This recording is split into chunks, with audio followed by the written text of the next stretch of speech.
you know, break it down for us. What were you expecting, and what did you see in Inoue Fulton? I was expecting the fight to at least because my prediction was I had Inoue stopping Fulton in 10. So I was 2 rounds off.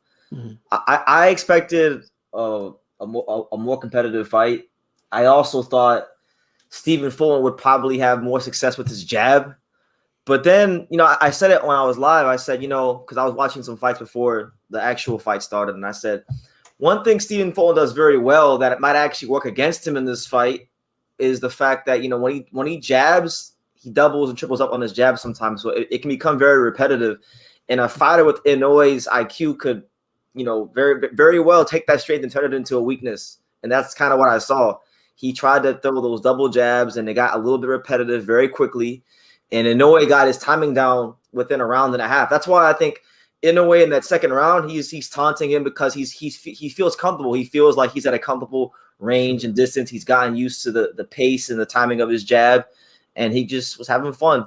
So, I was surprised. I was a little surprised that it was that easy, but that's why I've been talking about Inoue the way I have for 7 years plus now. So that's what it is. Yeah, it was crazy how that played out, to be honest with you. I mean, I couldn't believe what I was seeing. I wasn't complete, and I expected Inoue to win, but I was just like, what? Like after round 2, I think that's a consensus. Like it's over, like for a lot of people. You know what I mean? I felt like there was a chance Fulton could do something, but like as the fight progressed, it wasn't far off Paul Butler. Like it really wasn't. It really wasn't. He just does that to people, man. Maybe Butter is not that bad. No, I mean, he was champion. Like he didn't win the big fight, but he got to the dance. Like he fought in no way. He was. So Tusco, what do you think? Like, what explains the Donaire performance in the first fight? Was that just a mix of Donaire having a fight of his life and maybe the orbital bone injury helped him? Like, well, what do you think that was? Because that's still like the toughest fight Inoue's ever had by far. It's not even close. Well, I feel like when fighters get to it, when you're something like Donaire, who's been at a high level as a fighter, and you get up there in age, you have that one last great performance left in you because you want to stick it to everybody and show them that you still got it. And for him, I felt like whatever he was doing in camp and whatever he did in the ring, he used every last fiber of his being to try to win that fight.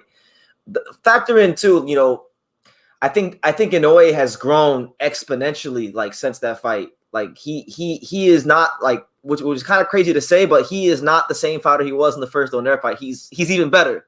Like he's 3 levels better than that fight. So I think it was a combination of experience for Donaire, him being such a big puncher at 118, and Naoya Inoue being also younger because that was 2019, so he was 26. And Naoya Inoue didn't have like an incredibly long amateur career. Like he didn't do the Lomachenko or the Rigondeaux, so it's not like he came in with this whole truckload of amateur experience. He had a good amateur career, but it wasn't like 300 fights. So that's how Donaire could punch too, right? Because he was already at 126, coming right back down, and he came down intelligently. It's not like he's draining himself. So he's in there with a puncher and a Hall of Fame, first ballot Hall of Fame puncher, and another guy who was in there in a lot of title fights, like in a way. So that's part of it too. I mean, but that right there shows Donaire's greatness. I mean, that right there, that close loss in the first fight continues to age better and better and better. There are such things as quality losses, and that's one of them. That's a quality loss for Donaire. Mm-hmm. Say that again. But when no, go ahead. No, go ahead. No, I was going to touch on something True School Sports said because Inoue is a lot of things, and one of them is a rhythm fighter, and he's a special rhythm fighter. And that was one of the things we said in the lead up to the fight last week and going into this week was if Inoue gets in a rhythm, it's over. It's done. And that's why, I was texting people after round 2. It's over. It's done. Because when he gets in a rhythm, you cannot knock him off that rhythm. He's in his zone, like you were just saying. he's out there round and a half in. You know, he's starting to have fun. He just starts to have fun in there. And Stephen Fulton Jr. was not going to get him out of that rhythm. And as soon as the bell rang, they stand right in front of each other, sort of pose, and Inoue look comfortable. He's got his left guard up there and his right hand right here, and then he starts throwing the jab, and he looks comfortable. And Fulton Jr. looked kind of tight, right? He's like hesitant to throw, and you're like, oh, here it is. And then Inoue can beat Fulton at his own game. That's the thing, and I think that's what people miss coming in is Inoue is not only an offensive machine, he's top 10 every defensive category as far as CompuBox. He's a great defensive fighter too. He out-jabbed Fulton. He out-defended Fulton. And the difference with the defense is when Fulton catches, he's not throwing back, right? When Inoue catches, he's throwing back. He's catching and shooting.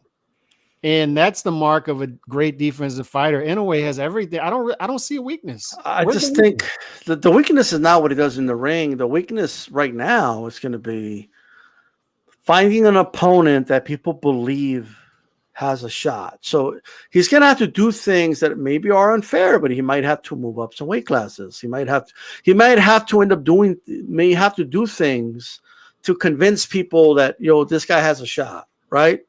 Because I think he would be favored against all the champions at 126 right now. But he may need to move to 126 just so people could be like, well, there's that question mark. Will 126 be too much? No one's going to say that if he fights Vargas, but maybe some of the other guys, right? Who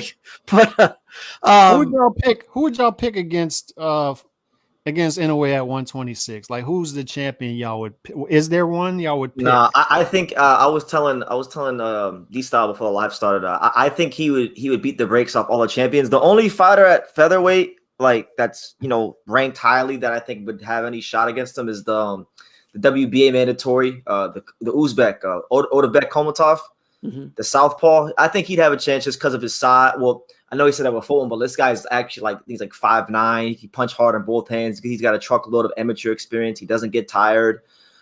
He would have, of the guys who could probably get a fight, a shot.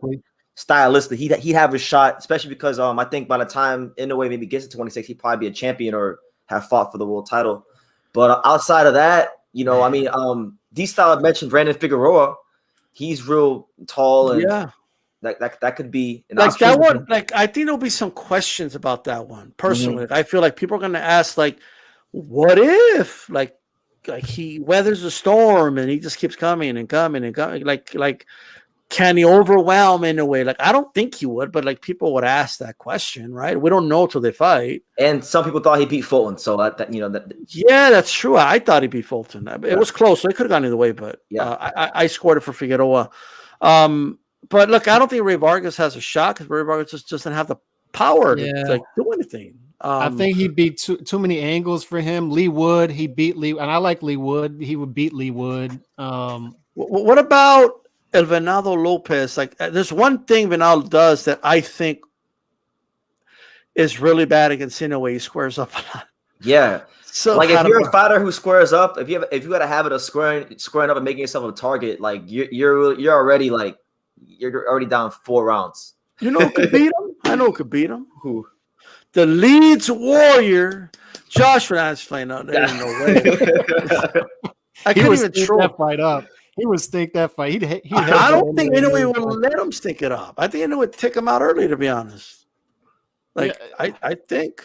Do y'all think Inoue was style on Robise? Robise is a hell of a fighter. Now that one, I do wonder if because that's probably the fight they're gonna make too. I think if he goes to 26, that's the fight Bob wants to make in 2024. Bob wants that one. And he said he wanted it in America. I'm not sure he comes back to America at least anytime. So he might, but he's making that type of money in Japan. He doesn't have to. He's that much of a star. Show me the money, right? Because the Tapales fight is going to happen in December.